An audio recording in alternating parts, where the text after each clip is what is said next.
In order to access your Google Classroom account, the first thing you'll need to do is sign in. You can do this simply by going to your Google account and signing in here, or you can also sign into Chrome.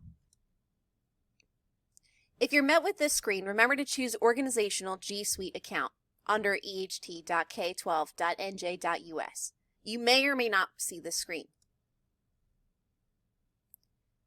You'll now see that you are logged in by either seeing a picture associated with your account or the letter of your first name.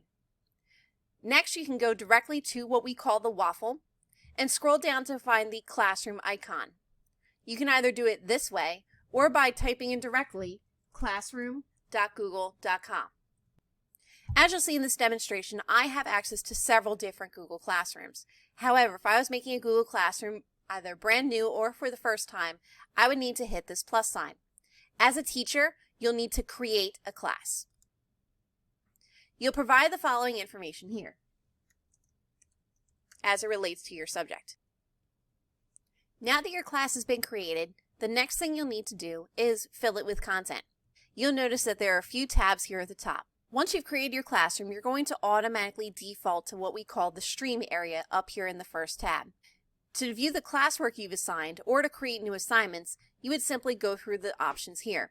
We'll get to that in a future video. Under here for people, this is where you would add your students or teachers. There's a few different ways you can add students. If your students are advanced enough to be able to enter their own class code, each class will be assigned a class code here. Or you can manually add your students by inviting students and typing in their full name or their email address. If you happen to be in a computer lab or using Chromebooks at the time you're inviting your students to join the classroom, the easiest way is to give them the class code. While it is available and listed here in small font, you may be able to go up to your settings window up here at the top and scroll down to where it says class code and hit display. This will allow it to populate in a large font that you can project it on your projector. Once your students have been added, you'll see that they will begin to populate here. You can also invite different teachers to your classroom. They do not have to be regular certified teachers in order to join your class. You can invite any staff member to be a teacher. As you begin adding assignments and due dates, you'll notice over here in the stream on the left-hand side, under Upcoming, we'll begin to add more information for the students as a quick visual.